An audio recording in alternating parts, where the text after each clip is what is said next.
Saya berada di Pengadilan Bandung untuk menghadiri sidang perdana saya. Alhamdulillah, segala puji dan syukur kepada Allah Subhanahu wa Ta'ala yang memberikan saya rezeki dalam penjara tanpa saya harus susah payah mencari. Segala puji dan syukur kepada Allah Subhanahu wa Ta'ala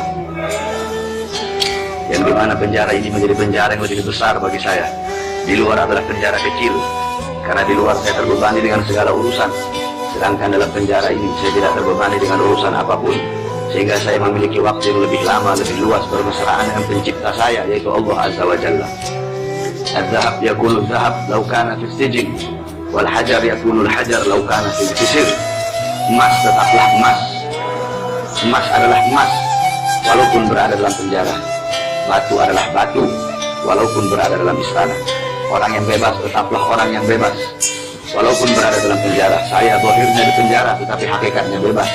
Sedangkan kacung tetaplah kacung walaupun berada di dalam istana. Jiwa kami adalah jiwa pejuang.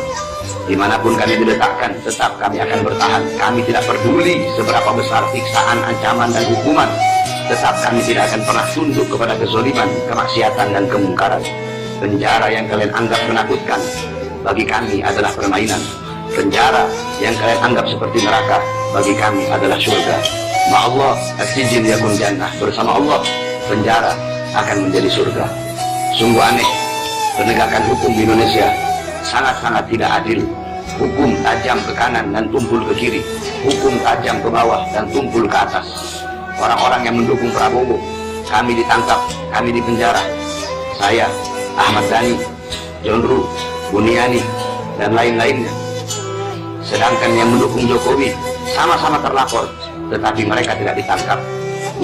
Contoh Abu Janda, Victor Laskodiar, Sukmawati, Ade Armando, dan lain-lainnya. Padahal sama-sama terlapor. Apabila kami yang terlapor, kami yang dilaporkan, langsung diproses, langsung dari saksi menjadi tersangka, dari tersangka langsung ditangkap. Kenapa? Jawabannya satu, karena kami mendukung Prabowo. Sedangkan apabila pendukung Jokowi yang terlapor, mereka yang dilaporkan, satu pun tidak ditangkap, tidak dipenjara. Kenapa? Satu jawabannya, karena mereka pendukung Jokowi dan mereka berada di pihak kekuasaan. Oleh karenanya, saudara-saudara bangsa rakyat Indonesia, buka mata kalian, buka telinga kalian, lihatlah ketidakadilan penegakan hukum yang ada di Indonesia. Oleh karenanya, nasib Indonesia ke depan, nasib penegakan hukum Indonesia ke depan berada pada suara-suara kalian. Maka jangan kalian letakkan Indonesia di tangan yang salah, tetapi letakkanlah Indonesia di bahu yang benar. Sebab apabila Indonesia jatuh di tangan yang salah, maka mereka akan menjadikan hukum sebagai alat kekuasaan untuk menghukum orang-orang yang berseberangan, orang-orang yang tidak sepaham, orang-orang yang tidak mendukung mereka. Dan hukum mereka jadikan alat untuk melindungi orang-orang yang bersalah yang mendukung mereka. Oleh karenanya letakkan Indonesia di bahu yang benar, karena bahu dan tangan memiliki makna dan arti yang berbeda. Dan bahu yang benar adalah bahu Prabowo dan Sandiaga Uno.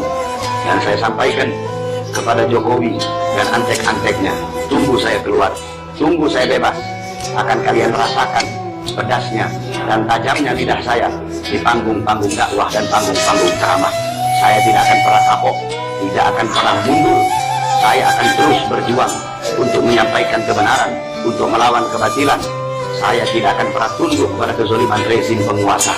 Selama darah saya masih mengalir, selama nyawa saya masih berada dalam jasad, maka selama itu saya akan tegak berdiri, pantang mundur walaupun satu langkah, akan bangkit berjuang sampai titik darah penghabisan. Tidak akan berhenti sampai mati, tidak akan mundur walaupun harus hancur. Allahu Akbar, Allahu Akbar. Hidup Islam, hidup Indonesia. Bahar bin Ali bin Smith. Wassalamualaikum warahmatullahi wabarakatuh.